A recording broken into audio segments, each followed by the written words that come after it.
میری قسم کھانے کی وجہ سے شہنشاہ افراسیاب پر یہ ضروری ہو گیا تھا کہ وہ ہر صورت میں عمر یار کا خاتمہ کرے، ورنہ اسے اپنی قسموں پر عمل کرنا لازم ہو گیا تھا۔ بہرحال شہنشاہ افراسیاب نے عمر یار کو ہلاک کرنے کے لیے مجھ سے 1000 جادو مانگ لیے، جو میں نے اسے دے دیے تھے۔ شہنشاہ افراسیاب اپنا تخت و تاج چھوڑ کر عمر یار کو ہلاک کرنے کے لیے میدان میں اتر آیا۔ ادھر شہنشاہ افراسیاب عمر یار کو ہلاک کرنے کے لیے میدان میں آیا، ادھر اس کی بیٹی شہزادی سسان جادو، جو عمر یار کو پسند کرتی تھی، اس سے شادی کرنا چاہتی تھی، عمر یار کو بچانے کے لیے اپنے باپ کے مقابلے پر آ گئی۔ شہنشاہ افراسیاب عمر یار کو ہلاک کرنے کے لیے اس پر جو وار کرتا تھا، شہزادی سسان جادو ڈال بن کر عمر یار کو بچا لیتی تھی۔ اس طرح شہنشاہ افراسیاب کا عمر یار کو ہلاک کرنے کے لیے چلایا ہوا ہر جادو بیکار جا رہا تھا۔ شہزادی سسان جادو نہ صرف عمر یار کو اپنے باپ سے بچانے کے لیے کام کر رہی تھی، بلکہ وہ اپنے باپ کی خیر خواہی بھی چاہتی تھی۔ اسی لیے اس نے فیصلہ کیا کہ اگر وہ میری کنیز بن کر میرے سیاہ محبت میں چلی جائے تو وہ اس طرح نہ صرف عمر یار کی جان بچ جائے گی، بلکہ شہنشاہ افراسیاب نے عمر یار کو ہلاک کرنے کے لیے جو قسمیں کھائی تھیں، ان کا بدلہ بھی پورا ہو جائے گا۔ چنانچہ اس نے ایسا ہی کیا اور میری کنیز بن کر ہمیشہ کے لیے وہ میرے سیاہ محبت میں چلی گئی۔ اب شہزادی سسان جادو میرے سیاہ محبت میں ہے اور وہاں وہ میرے بت کی پوجا کر رہی ہے۔ شہزادی سسان جادو کو اس طرح میرے محبت میں جانے سے شہنشاہ افراسیاب کو تو جو افسوس اور دکھ ہوا سو ہوا، اس کی قربانی سے عمر یار بھی بےحد متاثر ہوا تھا۔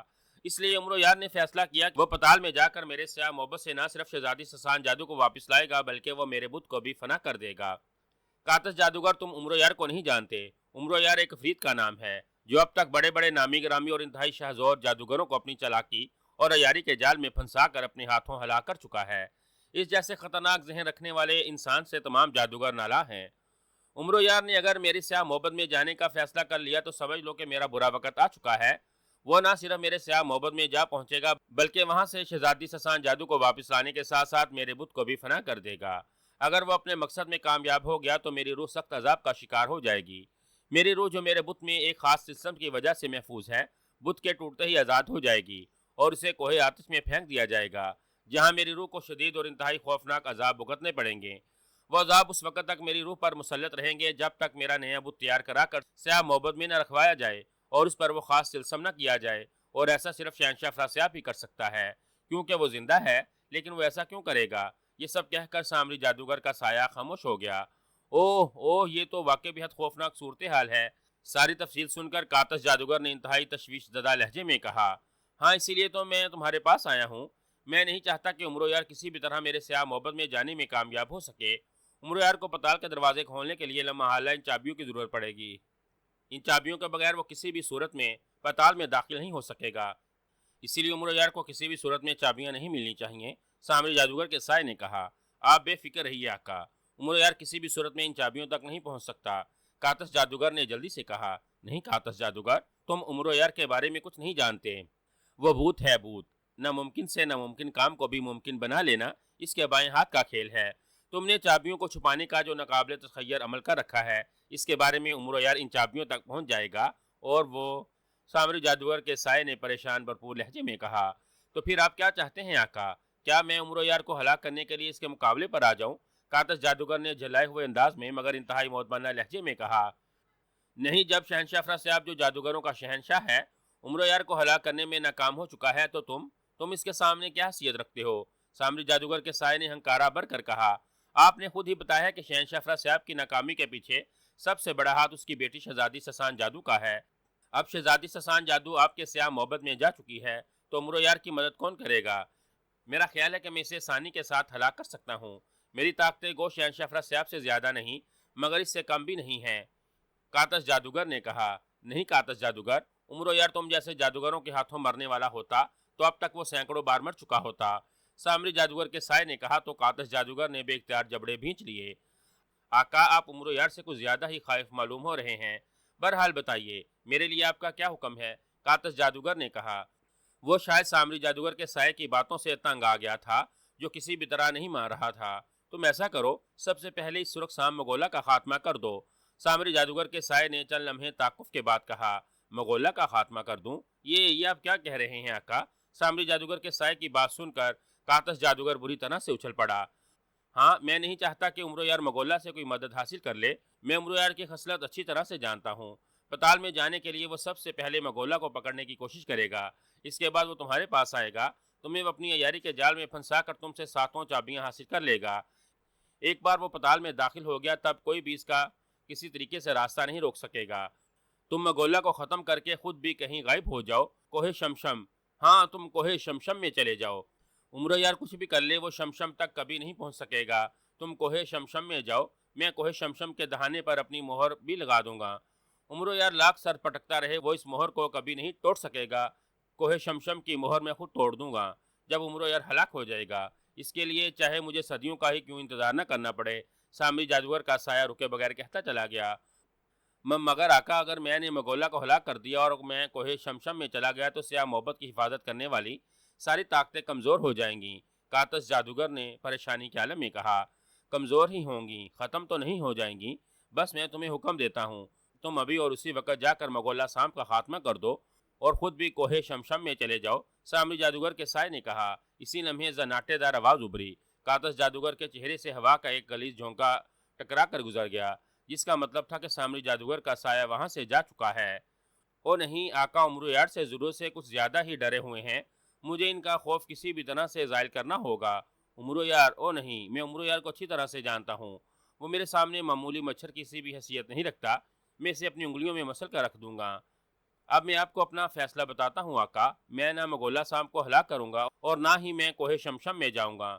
عمرو یار جیسے معمولی انسان کو اب میں اپنے ہاتھوں سے ہلاک کروں گا۔ اس عمرو یار کی کٹی پھٹی اور کچلی ہوئی لاش اب میں آپ کے بت کے قدموں میں رکھوں گا، یہ میرا آپ سے وعدہ ہے، دنیا کے عظیم اور انتہائی طاقتور جادوگر کاتس جادوگر کا وعدہ۔ کاتس جادوگر نے غصے اور نفرت سے مسلسل ہونٹ چباتے ہوئے کہا۔ وہ چند لمحے سوچتا رہا، پھر اس نے اچانک زور سے زمین پر پاؤں مارا تو ایک زوردار دھماکہ ہوا اور اس کے گرد سیاہ رنگ کا دھواں پھیل گیا۔ دیکھتے ہی دیکھتے دھواں ہوا میں تحلیل ہوتا چلا گیا اور جب دھواں وہاں سے غائب ہوا تو اس کے ساتھ کاتس جادوگر بھی وہاں سے غائب ہو چکا تھا، جیسے ہوا میں تحلیل ہونے والے دھوئیں نے کاتس جادوگر کو بھی ہوا میں تحلیل کر دیا ہو۔ عمرو یار کسی پرندے کی طرح آسمان کی بلندیوں پر نہایت برق رفتاری سے اڑا جا رہا تھا۔ آسمان بالکل صاف تھا۔ عمرو یار چونکہ انتہائی بلندی پر تھا اسی لیے نیچے سے اسے دیکھ لینے جانے کا سوال پیدا ہی نہیں ہوتا تھا، جس کی وجہ سے عمرو یار نے سلیمانی چادر بھی نہیں اوڑھ رکھی تھی۔ عمرو یار کو اس طرح ہوا کے دوش پر اڑتا ہوا کئی پہر گزر گئے تھے، لیکن وہ ابھی تک کالے جنگل میں نہیں پہنچ پایا تھا، جس سے عمرو کو اندازہ ہو رہا تھا کہ کالا جنگل لاکھوں میل کی دوری پر ہے۔ مسلسل اڑتے اڑتے جب شام ہونے کو آئی تو عمرو کے اڑنے کی رفتار ہلکی ہو گئی اور پھر وہ عمودی پرواز کرتا ہوا نیچے اترتا چلا گیا۔ عمرو نے چونک کر دیکھا، نیچے ایک انتہائی وسیع اور ریز اور گھنا جنگل پھیلا ہوا تھا۔ اس جنگل میں درخت تو تھے مگر ان پر بیل بوٹے یا پتوں کا نام و نشان نظر تک نہیں آ رہا تھا۔ ہر طرف جھاڑیاں ہی جھاڑیاں پھیلی ہوئی تھیں۔ درخت اور ان جھاڑیوں کا رنگ سیاہ تھا، یوں لگ رہا تھا جیسے ان سارے جنگل کو آگ لگ گئی ہو اور اس آگ نے پورے جنگل کو جلا کر سیاہ کر دیا ہو۔ سیاہ رنگ کے ٹنڈ منڈ مگر بڑے بڑے تناور درخت وہاں بوتوں کی طرح سر اٹھائے کھڑے تھے۔ جنگل سیاہ ہونے کے باوجود ہر قسم کے پرندوں اور جانوروں سے بھی بھرا ہوا نظر آ رہا تھا۔ حیرت کی بات یہ تھی کہ ان پرندوں اور جانوروں کا رنگ بھی جنگل کے درختوں کی طرح انتہائی سیاہ تھا۔ عمرو یوں جنگل کی طرف اتر رہا تھا، جنگل کے جانور چونک چونک کر اور سر اٹھا کر حیرت سے اس کی طرف دیکھنا شروع ہو گئے تھے۔ ان میں عام جانور بھی تھے اور خوفناک درندے بھی۔ عمرو یار نے بھی ان جانوروں کو دیکھ لیا تھا۔ اس سے پہلے کہ وہ جنگل میں جا کر اترتا اس نے جلدی سے زنبیل سے سلیمانی چادر نکال کر کاندھوں پر ڈال لی اور غائب ہو گیا۔ ساتھ اس نے حفاظت کے پیش نظر زنبیل سے تلوار حیدری بھی نکال کر ہاتھ میں لے لی تھی۔ اسے اس طرح اچانک غائب ہوتا دیکھ کر جنگل کے جانور اور زیادہ حیران ہو گئے تھے۔ بہت سے جانوروں نے زور زور سے چیخنا چلانا اور ادھر ادھر بھاگنا شروع کر دیا تھا۔ سنہری چپلوں نے عمرو یار کو جنگل کے خالی خطے میں لا کر کھڑا کیا تھا۔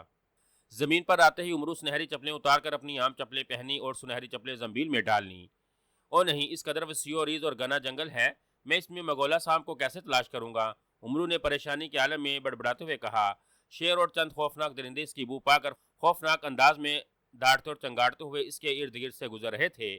وہ شاید آدم خور درندے تھے اور اس عجیب و غریب آدم خور کو تلاش کر رہے تھے جسے اڑ کر انہوں نے جنگل میں آتے دیکھا تھا اور پھر وہ راستے میں ہی اچانک وہاں سے غائب ہو گیا تھا۔ عمرو یار جانوروں سے بچتا ہوا آگے بڑھنا لگا اور غور سے جھاڑیوں اور درختوں پر اس سرخ رنگ کے مگولا سانپ کو تلاش کرنے لگا جس کا سر نیلا اور دم سیاہ تھی۔ جھاڑیوں اور درختوں پر بے شمار چھوٹے بڑے سانپ گل بلا رہے تھے مگر ان میں کوئی عمرو کا مطلوبہ سانپ نہیں تھا۔ او نہیں، اس طرح تو میں ساری عمر بھی مگولا سانپ کو تلاش نہیں کر سکوں گا، عمرو نے بڑبڑاتے ہوئے کہا۔ ویسے بھی شام کے سائے تیزی سے پھیلتے جا رہے تھے، جنگل چونکہ سیاہ تھا اسی لیے وہاں وقت سے پہلے ہی تاریکی پھیلنا شروع ہو گئی تھی۔ جنگل چونکہ خطرناک سانپوں اور مکوڑوں اور خطرناک درندوں سے بھرا ہوا تھا اسی لیے عمرو یار کسی بھی صورت میں رات اس جنگل میں نہیں گزارنا چاہتا تھا۔ اچانک عمر یار کو کوئی خیال آیا تو اس کی آنکھوں میں یک لک چمک سی آ گئی۔ او مگار اژدہا، ہاں میرے پاس مگار اژدہا ہے، میں اس اژدہے کے ذریعے اس مگولا سانپ کو آسانی سے پکڑ سکتا ہوں، عمرو نے بڑبڑاتے ہوئے کہا۔ اس نے زنبیل سے ایک ربڑ کا بنا ہوا چھوٹا سا زرد رنگ کا سانپ نکال کر زمین پر ڈال دیا۔ ربڑ کا سانپ گز بھر کا تھا اور سکڑا ہوا تھا۔ ربڑ کے سانپ جلدی سے مگار اژدہا بن جاؤ، عمرو نے ربڑ کے سانپ کی طرف دیکھ کر تیز لہجے میں کہا۔ اب اس نے اتنا ہی کہا تھا کہ اچانک ربڑ کے سانپ میں حرکت پیدا ہوئی۔ دوسرے ہی لمحے ربڑ کے اس معمولی سانپ نے اچانک پھولنا اور پھیلنا شروع کر دیا۔ یوں لگ رہا تھا جیسے ربڑ کے اس سانپ میں خود بخود ہوا بھری جا رہی ہو۔ وہ تیزی سے بڑا ہوتا جا رہا تھا۔ دیکھتے ہی دیکھتے ربڑ کے سانپ نے ایک بہت بڑے اور انتہائی اژدہے کا روپ دھار لیا۔ یہ اژدہا جس کا نام مگار اژدہا تھا، عمرو یار نے طلسم ہوشربا کے ایک جادوگر کو ہلا کر کے حاصل کیا تھا۔ وہ جادوگر اس اژدہے کی مدد سے سردار امیر حمزہ کے لشکریوں کو نقصان پہنچاتا تھا۔ اژدہا جب زور سے اپنا سانس کھینچتا تو بے شمار لشکری اچھل اچھل کر اس کے اژدہے کے کھلے ہوئے باڑ نما منہ سے ہوتے ہوئے اس کے پیٹ میں چلے جاتے تھے۔ پھر اژدہا اپنے وجود کے اس بری طرح سے سکیڑ لیتا تھا کہ اس کے پیٹ میں موجود لشکریوں کی ہڈیاں تک سرما بن جاتی تھیں۔ سردار امیر حمزہ نے اس جادوگر جس کا نام بھی اژدہا جادوگر تھا کو ہلاک کرنے کے لیے عمرو یار کو مامور کیا تھا۔ عمرو یار اپنی جان جوکھم میں ڈال کر سیدھا طلسم ہوشربا میں جا گھسا تھا اور اس نے نہایت چلاکی سے اور عیاری سے کام لے کر نہ صرف اژدہا جادوگر کو ہلاک کر دیا بلکہ اس کے محل سے اس کا سارا خزانہ بھی لوٹ لیا تھا۔ اس محل کے ایک کمرے میں عمرو یار کو ربڑ کا بنا ہوا یہ زرد سانپ دکھائی دیا تھا جسے عمرو یار نے زنبیل میں ڈال لیا تھا۔ اس سانپ کی اصل حقیقت کے بارے میں عمرو یار کو بولنے والی گڑیا نے پہلے ہی بتا دیا تھا۔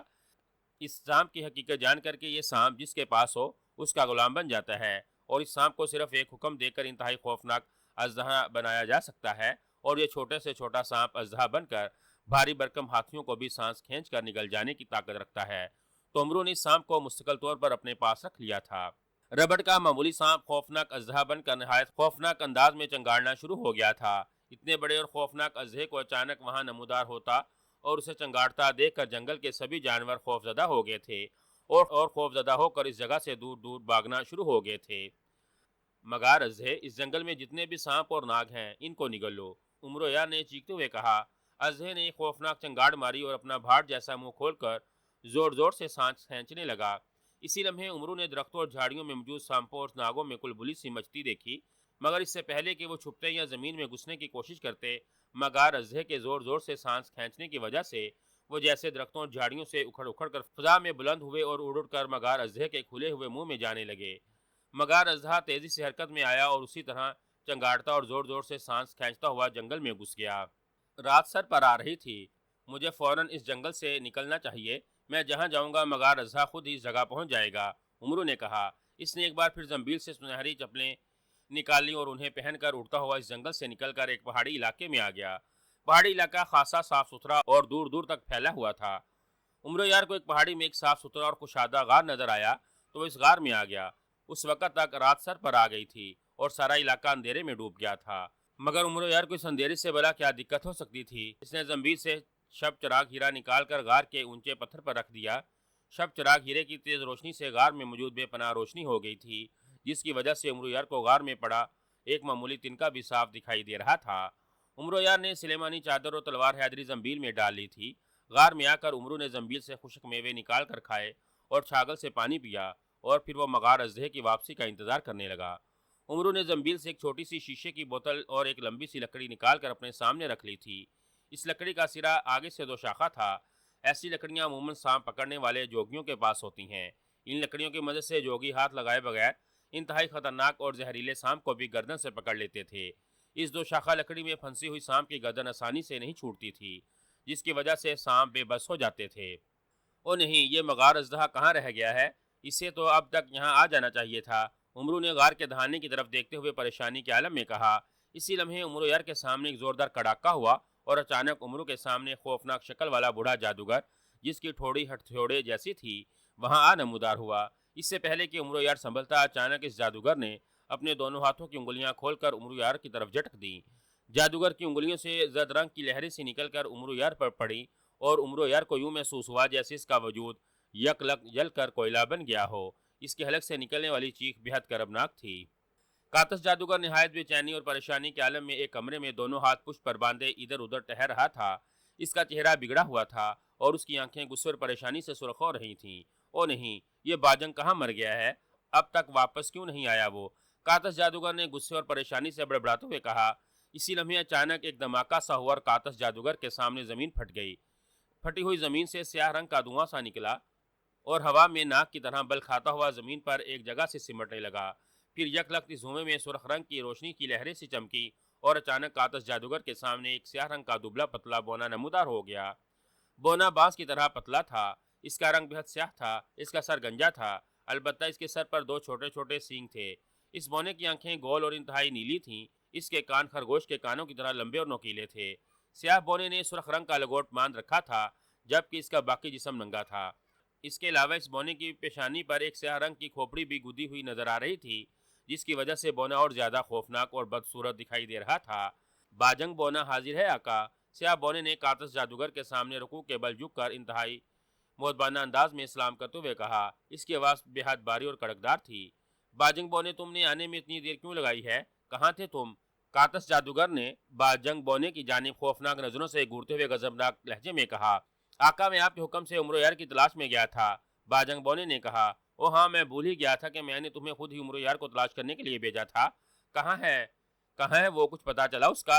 کاتس جادوگر نے چونک کر جلدی سے کہا۔ ہاں آقا، عمرو یار کو میں نے ہر جگہ تلاش کیا تھا، مگر وہ مجھے کہیں نہیں ملا تھا، مگر پھر مجھے وہ آسمان کی بلندیوں پر اڑتا ہوا نظر آ گیا۔ میں غیبی حالت میں اڑ کر اس کا تعاقب کرنے لگا، یہاں تک کہ عمرو یار کالے جنگل کی طرف آ گیا۔ کالے جنگل میں وہ اترنے لگا تو اس نے اپنے کاندھے پر لٹکے ہوئے تھیلے سے کوئی چادر سے نکال کر اپنے جسم پر اوڑھ لی۔ اس چادر کے اوڑھتے ہی وہ اچانک غائب ہو گیا تھا۔ عمرو کو اس طرح اچانک غائب ہوتا دیکھ کر میں پریشان ہو گیا تھا۔ میں نے سارے کا سارا کالا جنگل چھان مارا تھا، لیکن عمرو یار تو جیسے گدھے کے سر سے سینگ کی طرح غائب ہو گیا تھا۔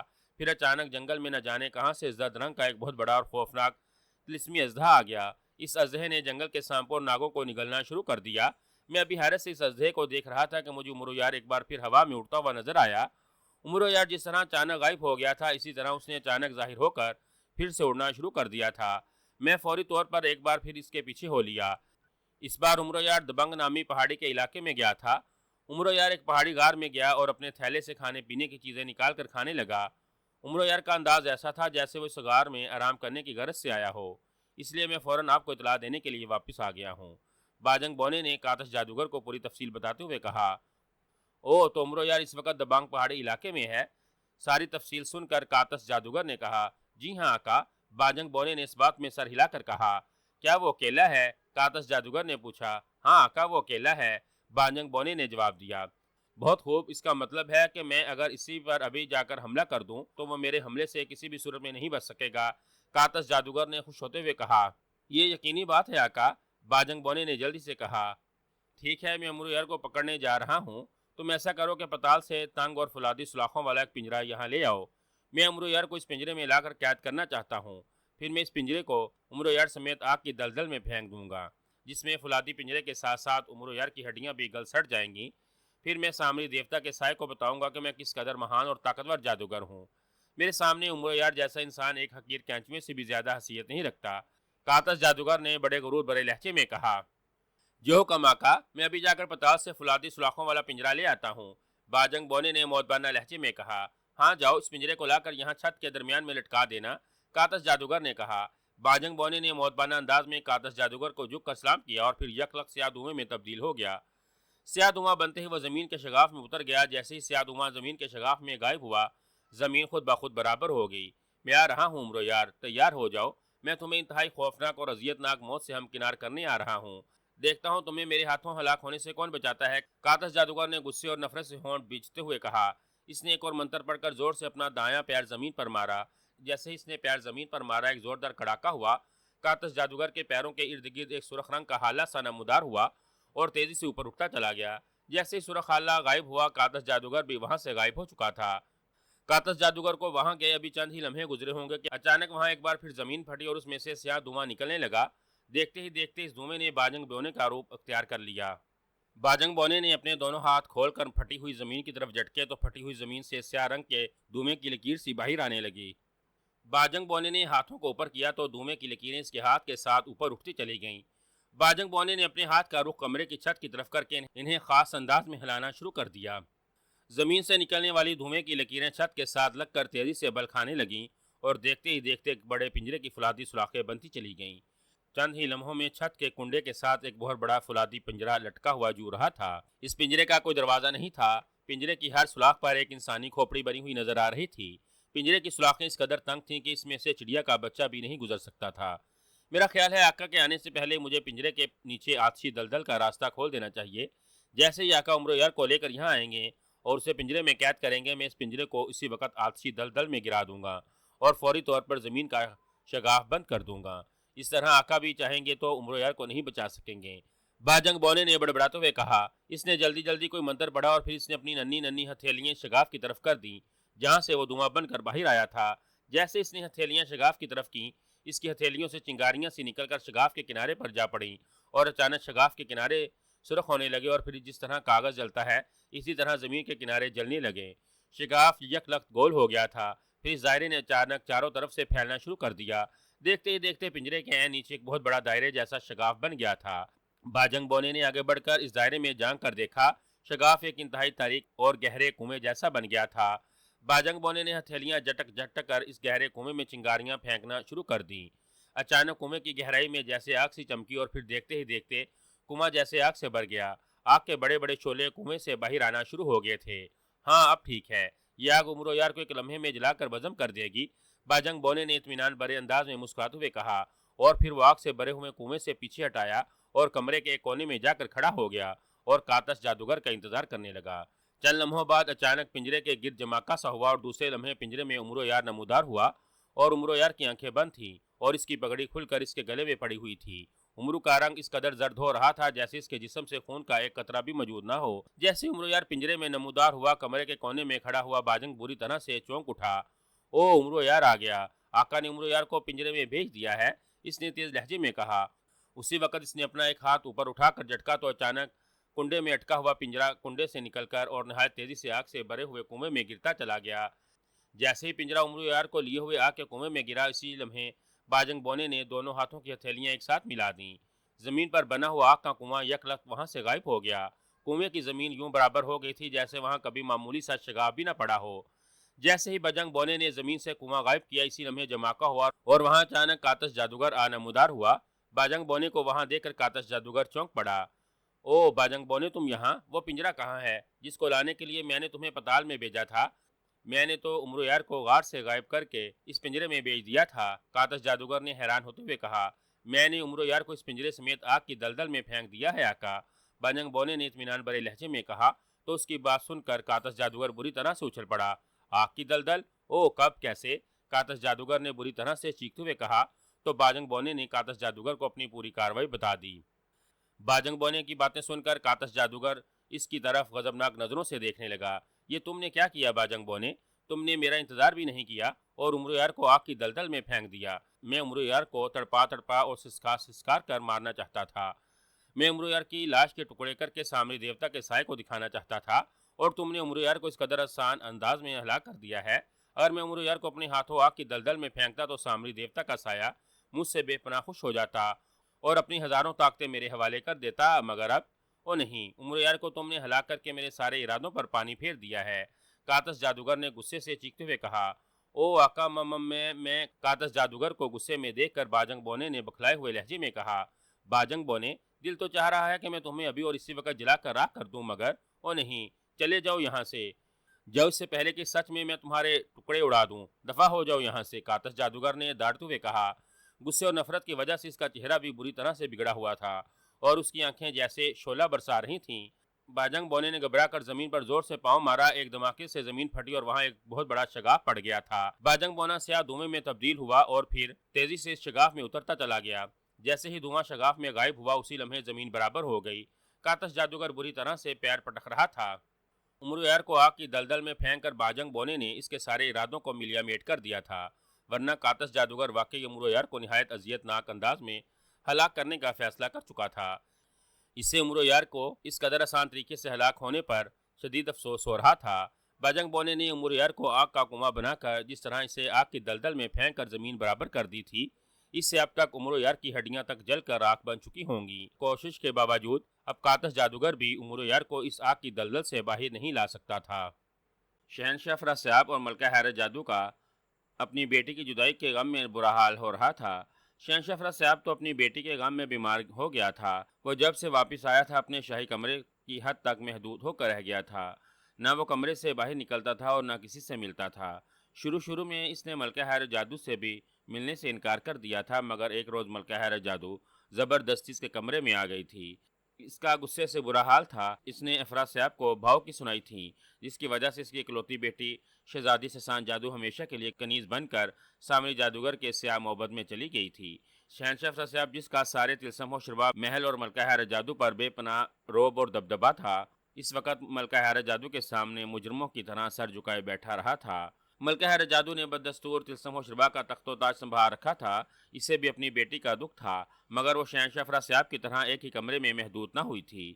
وہ سارا دن دربار میں رہتی اور پھر جب واپس آتی تو شہنشاہ افراد صاحب کو پلنگ پر پڑے اور مرجھائے ہوئے دیکھتی تو اس کا غصہ دو چند ہو جاتا تھا۔ شہنشاہ افراد صاحب، آخر آپ اس طرح یہاں پڑے کب تک اپنی بیٹی کا غم مناتے رہیں گے؟ ایک روز ملکہ حیرت جادو نے دربار برخواست کر کے شہنشاہ افراد صاحب کے شاہی کمرے میں آئی اور اسے بدستور پلنگ پر پڑے دیکھا تو اس نے غصے سے کہا۔ شہنشاہ افراد صاحب نے گردن موڑ کر ملکہ حیرت جادو کی طرف دیکھا اور پھر اٹھ کر بیٹھ گیا۔ اس کا چہرہ ستا ہوا تھا اور آنکھوں میں نمی تیر رہی تھی۔ میں آپ سے کہہ رہی ہوں شہنشاہ افراد صاحب، شہزادی سسان جادو ہمیشہ کے لیے یہاں سے جا چکی ہے۔ اس نے آپ کی غلطیوں کا بدلہ چکا دیا ہے۔ خود کو اس نے سامری جادوگر کی کنیز بن کر ہمیشہ کے لیے سیاہ محبت میں مقید کر لیا ہے، صرف اس لیے کہ وہ آپ کو آپ کا مرتبہ دوبارہ دلا سکے، آپ کا روب و دبدبا طلسم و شرباب میں پہلے کی طرح قائم دائم رہے۔ شہزادی سسان جادو نے اتنا بڑا قدم آپ کے صرف عزت اور وقار کو قائم رکھنے کے لیے اٹھایا تھا۔ جس بیٹی کو آپ برا بلا کہتے تھے، اس بیٹی کی وجہ سے آپ زندہ سلامت ہیں۔ اب آپ خود کو اس کمرے تک محدود کر کے اس کی اتنی بڑی قربانی کو رائگاں کر رہے ہیں۔ یہ کہاں کا انصاف ہے شہنشاہ افراد صاحب؟ ملکہ حیرت جادو غصیلے لہجے میں کہتی چلی گئی۔ میں کیا کروں ملکہ حیرت جادو؟ میں شہنشاہ افراد صاحب نے روندے ہوئے لہجے میں کہا۔ بیٹی کی قربانی کا سن کر ایک بار پھر اس کی آنکھوں میں آنسو بھر آئے تھے۔ کرنا کیا ہے؟ اپنا تخت و تاج سنبھالیے، اپنی حالت ٹھیک کریں۔ طلسم و شربا کو اس وقت میری نہیں، آپ کی ضرورت ہے، صرف آپ کی۔ ملکہ حیرت جادو نے تلخ لہجے میں کہا۔ میں اپنا تخت و تاج کیسے سنبھال سکتا ہوں ملکہ حیرت جادو؟ شہنشاہ افراد صاحب نے روندی ہوئی آواز میں کہا۔ کیوں نہیں سنبھال سکتے آپ؟ ملکہ حیرت جادو نے تیز لہجے میں کہا۔ میں نے تمہارے اور سارے درباریوں کے سامنے عمر و یار کو ہلاک کرنے کے جو دعوے کیے تھے، جو قسمیں کھائی تھیں، ان سب میں بری طرح سے ناکام ہو رہا ہوں۔ اب میں سب کے سامنے کیا منہ لے کر جاؤں؟ ایک تھکا ہوا اور ہارا ہوا شہنشاہ کسی کو کیا منہ دکھا سکتا ہے؟ کیا ان سب کے سامنے میری عزت، میرا وہ وقار قائم رہا ہوگا؟ وہ سب، شہنشاہ افراد صاحب نے دکھ بھرے لہجے میں کہا۔ آپ کی عزت اور آپ کا مرتبہ ابھی تک اسی طرح ہی قائم ہے شہنشاہ۔ طلسم و شربا کے ایک بچے کو آپ کی ناکامی کی وجہ معلوم ہو چکی ہے۔ ان سب کا یہی خیال ہے کہ شہزادی سسان جادو اگر آپ کے اڑے میں نہ آ جاتی تو عمر و یار کسی بھی صورت میں آپ کے ہاتھوں زندہ نہیں بچ سکتا تھا۔ جو کچھ بھی ہوا تھا اس کی ذمہ دار شہزادی سسان جادو ہی ہے، اس لیے اسے اپنی غلطیوں کی سزا مل گئی ہے اور وہ ہمیشہ کے لیے سامری جادوگر کی کنیز بن کر رہ گئی ہے، اس کے سیاہ محبت میں چلی گئی ہے۔ ملکہ حیرت جادو نے کہا تو شہنشاہ افراد صاحب حیرت بھری نظروں سے ملکہ حیرت جادو کی شکل دیکھنے لگا۔ ملکہ حیرت جادو، شہزادی سسان جادو ہماری اکلوتی بیٹی ہے، کیا تمہیں اس کی جدائی کا دکھ نہیں ہے؟ شہنشاہ افراد صاحب نے کہا۔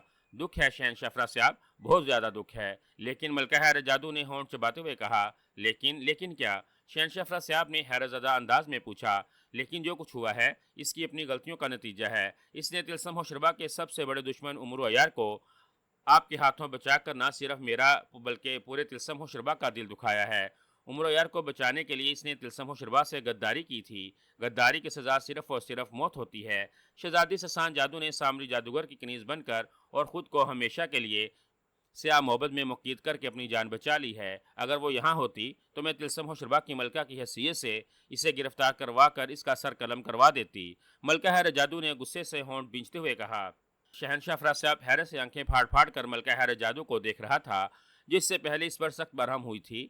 شہنشاہ افراد صاحب کو برا بلا کہہ کر اس سے اپنی بیٹی واپس مانگتی تھی، وہی ملکہ حیرت جادو اب اپنی بیٹی کے خلاف ایسے انداز میں باتیں کر رہی تھی جیسے وہ اس سے سخت نفرت کرتی ہو۔ میری بیٹی غدار نہیں تھی ملکہ حیرت جادو، شہنشاہ افراد صاحب نے غرا کر کہا۔ وہ غدار ہی تھی شہنشاہ، اگر وہ غدار نہ ہوتی تو وہ عمر و یار کو اپنے ہاتھوں ہلاک ہونے سے کیوں بچاتی؟ ملکہ حیرت جادو نے تیز لہجے میں کہا۔ نہیں، وہ غدار نہیں تھی، وہ جانتی تھی کہ ہم نے سرخ کھوپڑی کے حصول کے لیے ضد میں آ کر عمر و یار کو ہلاک کرنے کی قسمیں کھائی تھیں۔ اسے معلوم تھا کہ ہم جتنی بھی کوشش کر لیں مگر وہ ہم سے کسی بھی صورت میں عمر و یار کو ہلاک کرنے میں کامیاب نہیں ہو سکے گی، کیونکہ عمر یار کی ہلاکت ہمارے ہاتھوں ممکن ہی نہیں تھی۔ شہنشاہ افراسیاب نے غصے میں آتے ہوئے کہا، او نہیں، جو کچھ بھی تھا اسے کم از کم آپ کے آڑے میں نہیں آنا چاہیے تھا۔ ملکہ حیرت جادو نے سر جھٹک کر کہا، ہم نے عمر یار کو ہلاک کرنے کے جو دعوے کیے تھے، قسمیں کھائی تھیں، اس سے مجبور ہو کر وہ ہمارے آڑے آئی تھی۔ ملکہ حیرت جادو، اسے عمر یار سے زیادہ ہماری زندگی، ہمارے رتبے اور ہماری عزت سے پیار تھا۔ وہ جانتی تھی کہ ہم سے انجانے اور غصے میں کتنی بڑی بھول ہو گئی تھی۔ اس کا بدلہ چکانے کے لیے اس نے وہ سب کچھ کیا تھا، اسی لیے صرف وہ اتنی بڑی قربانی دینے کے لیے تیار ہو گئی تھی، اور وہ ہمیشہ کے لیے سامری جادوگر کے سیاہ محبت میں چلی گئی، کیونکہ وہ جانتی تھی کہ ہمارے دعووں اور قسموں کا بدلہ اسی طرح پورا ہو سکتا ہے۔ شہنشاہ افراسیاب نے کہا، اگر آپ کو اپنی بیٹی کی قربانی کا اتنا ہی احساس ہے تو پھر آپ یہاں پڑے کیا کر رہے ہیں؟ آپ کو تو چاہیے تھا کہ آپ اپنی بیٹی کی اتنی عظیم قربانی کو رائے گاہ نہ جانے دیتے، اپنا تخت و تاج سنبھال کر ایک بار پھر اپنے دشمن سے برسرے پیکار ہو جاتے۔ ملکہ حیرت جادو نے کہا، ہم شہنشاہ افراسیاب نے جذبر ہو کر کہا، اور پھر چونک کر ملکہ حیرت جادو کی طرف دیکھنے لگا، جس کے ہونٹوں پر بجھی بجھی سی مسکراہٹ کھیر رہی تھی۔ او، تو یہ سب کچھ تم جان بوجھ کر ہماری آنکھیں کھولنے کے لیے کر رہی تھی؟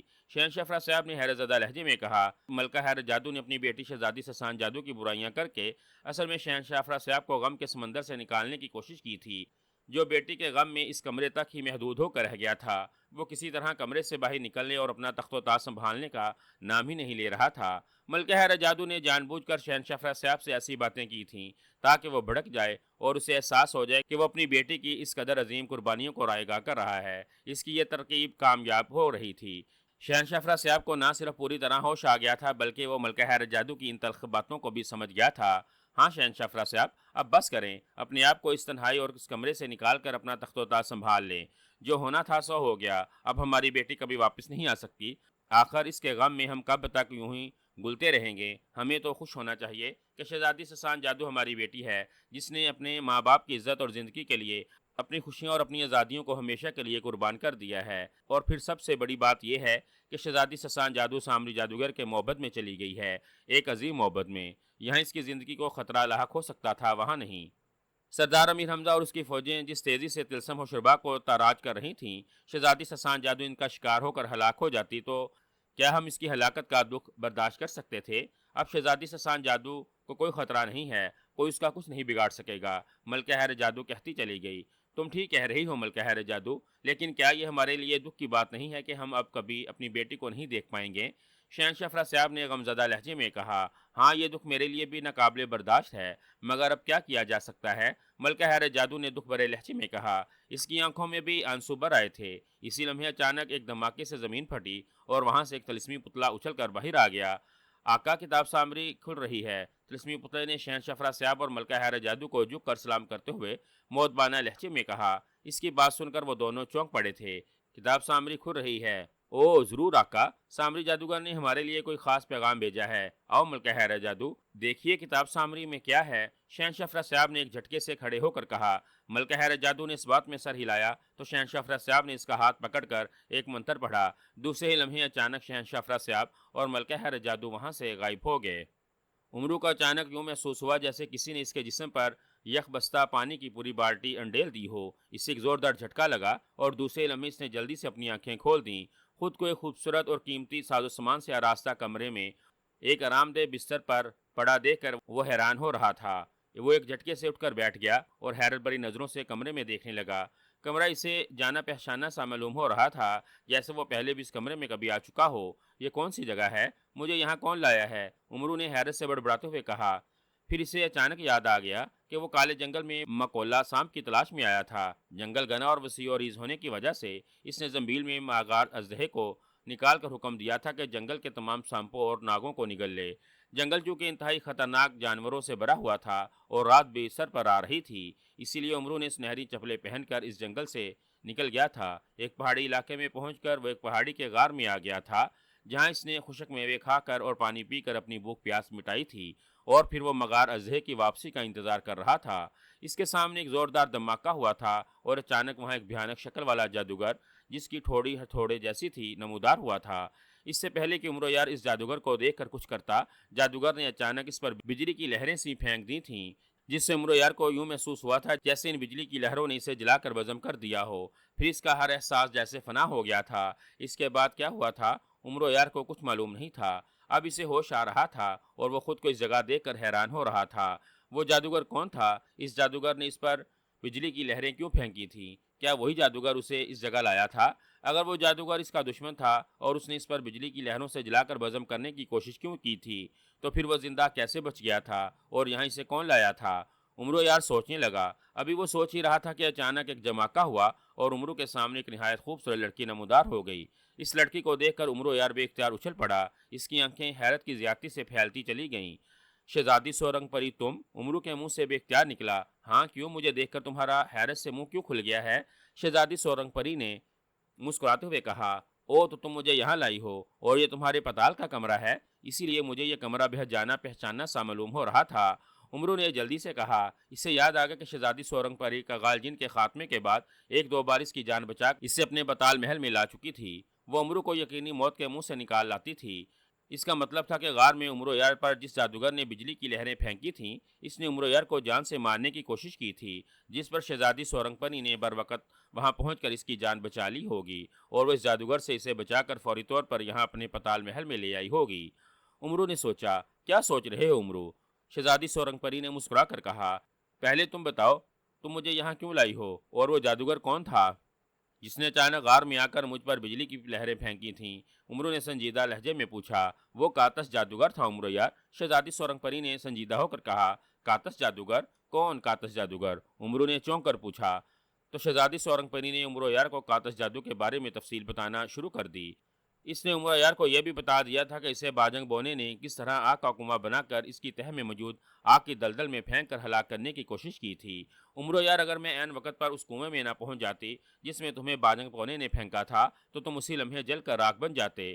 جب تمہیں باجنگ بونے نے کنویں میں پھینکا تھا میں اسی وقت وہاں پہنچ گئی تھی۔ میں نے فوری طور پر تمہیں فولادی پنجرے سے نکالا اور یہاں لے آئی۔ تمہاری زندگی خطرے میں تھی، اس کی اطلاع مجھے بڑے بابا نے دی تھی، جس کی وجہ سے میں اسی وقت حرکت میں آ گئی تھی۔ اگر مجھے ایک لمحے کی بھی دیر ہو جاتی تو تم کنویں کی تہہ میں موجود دلدل کی خوفناک آگ میں جا گرتی، جہاں تمہاری ہڈیاں تک آگ میں جل کر راکھ بن سکتی تھیں، شہزادی سورنگ پری نے کہا۔ شہزادی سورنگ پری نے ایک بار پھر اسے یقینی موت سے بچایا تھا۔ یہ جان کر عمرو یار کے چہرے پر شہزادی سورنگ پری کے لیے احسان مندی کے آثار ابھر آئے تھے۔ میں تمہارا شکر گزار ہوں شہزادی سورنگ پری، تم نے مجھے ایک انجانی اور انتہائی خوفناک اور یقینی موت سے بچا لیا ہے۔ تمہارا شکریہ، بہت بہت شکریہ۔ عمرو نے دل کی گہرائیوں سے شہزادی سورنگ پری کا شکریہ ادا کرتے ہوئے کہا، یہ میرا فرض ہے عمرو یار، تم نے اپنی زندگی جن نیک کاموں کے لیے وقف کر رکھی ہے، تمہیں کوئی اس طرح آسانی سے مار دے یہ کیسے ممکن ہے؟ شہزادی سورنگ پری نے مسکرا کر کہا، ہاں واقعی جس عمرو یار کے لیے تم جیسی خیر خواہ ہو اس عمرو یار کو بھلا کون مار سکتا ہے؟ عمرو یار نے مسکراتے ہوئے کہا تو شہزادی سورنگ پری بھی ہنس پڑی۔ اچھا شہزادی سورنگ پری، اب اتفاقاً تم سے ملاقات ہو گئی ہے، تم میری جان بچا کر اپنے پتال محل میں لے آئی ہو، تو بتاؤ تم میری اس نئی مہم میں کیا مدد کر سکتی ہو؟ کیا تم مجھے پتال میں موجود سامری جادوگر کے سیاہ محبت میں پہنچا سکتی ہو؟ عمرو یار نے پوچھا۔ نہیں عمرو یار، میں تمہیں سامری جادوگر کے سیاہ محبت میں نہیں پہنچا سکتی، شہزادی سورنگ پری نے کہا۔ ارے وہ کیوں؟ تمہاری طاقتیں تو لامحدود ہیں، تم تو کچھ بھی کر سکتی ہو، تو پھر تم مجھے سامری جادوگر کے سیاہ محبت میں کیوں نہیں پہنچا سکتی؟ عمرو نے حیران ہوتے ہوئے کہا۔ سب سے پہلی بات یہ ہے کہ سامری جادوگر شیطانوں کا شیطان ہے جو مرنے کے باوجود ابھی تک زندہ ہے، میرا مطلب اس کی روح سے ہے۔ اس شیطان جادوگر نے اپنے سیاہ محبت پتال کی انتہائی تاریکیوں میں بنا رکھا ہے جہاں ہر طرف شیطانی راج ہے۔ اس شیطانی دنیا میں نہ میں جا سکتی ہوں نہ ہی جانگ سکتی ہوں۔ دوسرے سامری جادوگر نے اپنے سیاہ محبت تک جانے کے لیے جو طلسمات قائم کر رکھے ہیں ان کو توڑنا بہت ضروری ہے۔ جب تک تم ان طلسمات کا خاتمہ نہیں کرو گے سیاہ محبت کے دروازے نہیں کھلیں گے۔ جب تک سیاہ محبت کے دروازے نہیں کھلیں گے تم محبت میں کسی بھی طرح داخل نہیں ہو سکو گے، نہ وہاں موجود سامری جادوگر کا بت توڑ سکو گے اور نہ ہی وہاں سے شہزادی سسان جادو کو واپس لا سکو گے، شہزادی سورنگ پری نے کہا۔ مگر سورنگ پری، ان طلسمات میں جانے کے راستے بے حد پیچیدہ اور سخت ہیں، میں ان طلسمات کے بارے میں کچھ بھی نہیں جانتا، عمرو نے پریشانی کے عالم میں کہا۔ ان طلسمات میں لے جانے اور ان کے خاتمے کا راز تمہیں مگولا سانپ ہی بتا سکتا ہے عمرو، مگولا سانپ ان طلسمات کا بید ہے، وہی تمہیں ان خطرات طلسمات سے نکال کر سامری جادوگر کے سیاہ محبت تک لے جا سکتا ہے، شہزادی سورنگ پری نے کہا۔ ہاں یہ بات مجھے سنہری تختی بھی بتا چکی ہے، تم کوئی نئی بات بتاؤ، عمرو نے جھلا کر کہا۔ نئی بات تو سنو، زمین کے پرتوں کے دروازوں کو کھولنے کی تمام چابیاں کاتس جادوگر کے پاس ہے، شہزادی سورنگ پری نے کہا تو عمرو اچھل پڑا۔ کاتس جادوگر؟ اوہ، یہ کاتس جادوگر وہی تو نہیں جو غار میں میرے سامنے آیا تھا؟